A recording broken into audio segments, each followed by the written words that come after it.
All right, let's jump right into this. Today, we are tackling one of the absolute most fascinating, confusing, and, frankly, contradictory figures in all of American political history. We're talking about Grover Cleveland. He was the very first Democrat elected after the Civil War, which is a big deal in itself. But what actually secures his name in the history books is a massive political feat that literally no one else has ever accomplished. 22 and 24.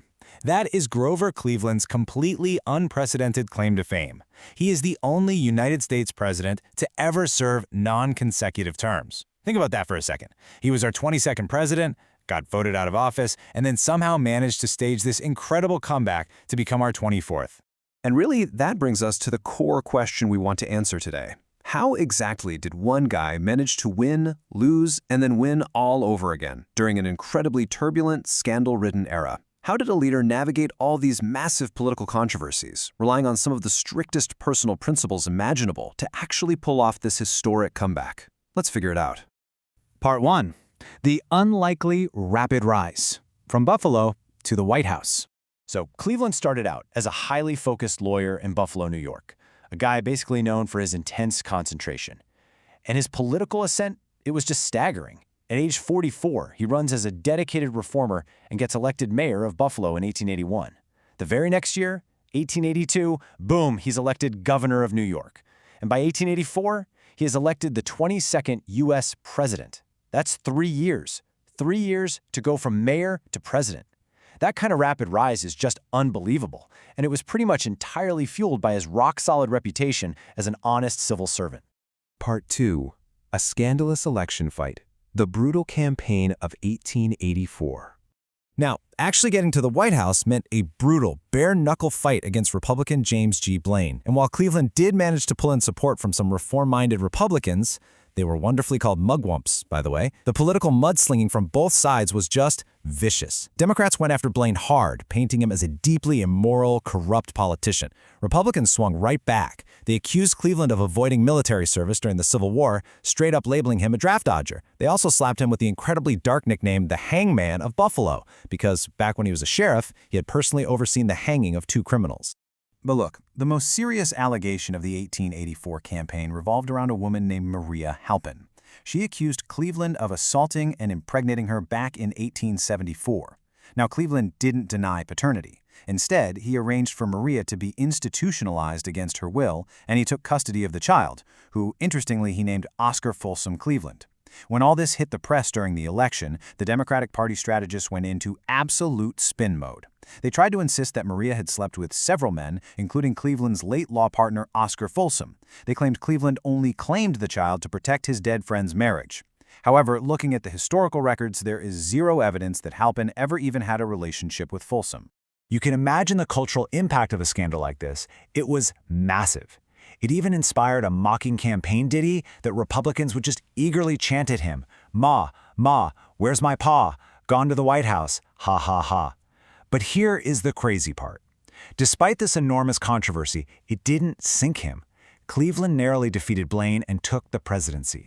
So he gets to Washington, and Cleveland immediately shows this deep distaste for the flashy, extravagant social scene of the Capitol. At first, he just had his sister, Rose, serve as the White House hostess. But then, in a totally historic moment on June 2, 1886, Cleveland gets married right in the Blue Room of the White House. And who does he marry? Frances Folsom, the young daughter of his late law partner Oscar Folsom. Yeah, the same guy his campaign tried to pin the paternity scandal on. Cleveland and Frances would go on to have 5 children together. Part 3. The Veto President. Strict Principles and Unyielding Policies. In office, he quickly earned the nickname the Veto President.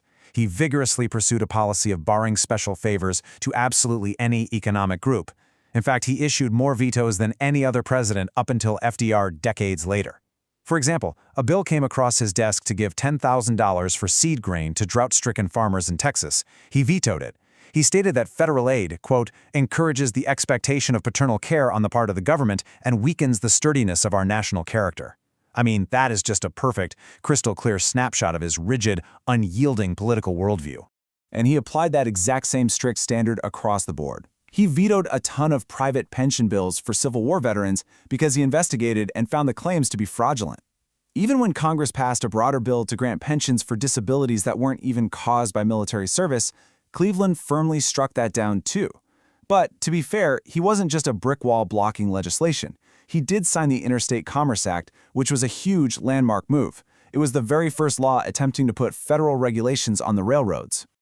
His strict principles definitely didn't stop at pensions either. He launched this intense investigation into Western lands that were being held by railroad companies. And the result? He forced them to return a staggering 81 million acres of land back to the federal government. 81 million acres. Which brings us to 1887. Cleveland makes a highly principled, but very controversial, push to Congress to reduce high protective tariffs. His own advisors were practically begging him not to, warning him that this would hand the Republicans a massive advantage in the upcoming 1888 election. His response? What is the use of being elected or re-elected unless you stand for something? He stuck to his guns. And he absolutely paid the political price for it. In 1888, even though he won the popular vote, he lost in the Electoral College to Benjamin Harrison. Part 4. Return to the White House, Crisis and Conflict. So Cleveland pulls off the impossible and returns to power in 1892. But his second term, it was immediately swallowed up by a brutal economic depression. We're talking rampant business failures, massive unemployment, and farm foreclosures everywhere. But faced with all that, Cleveland chose a very specific path. Rather than giving direct, immediate relief to struggling citizens, he focused squarely on fixing the structural crisis at the Treasury. He successfully pushed to repeal the mildly inflationary Sherman Silver Purchase Act and, in a move that angered many, enlisted the help of Wall Street bankers to replenish the Treasury's rapidly depleting gold reserves. To understand the tension of this era, just look at the sheer scale of the Pullman strike. You had 150,000 railroad workers across the entire country supporting this massive labor action. And when strikers in Chicago violated a federal injunction, Cleveland did not hesitate for a second. He aggressively deployed federal troops to enforce the law. The arrival of the military sparked severe, deadly violence between the troops and the workers. The result was a tragic human toll of dozens dead and millions of dollars in property damage. And Cleveland? He defended this highly controversial use of force with his trademark bluntness. He literally thundered this quote to his critics. "If it takes the entire Army and Navy of the United States to deliver a postcard in Chicago, that card will be delivered." It is an incredibly powerful testament to his completely uncompromising view of federal authority and law and order. Part 5. A complicated legacy, the cost of blunt leadership. Now, while some citizens for sure appreciated his tough-on-crime stance with the railroad strikers, his aggressive, unyielding tactics deeply alienated countless workers.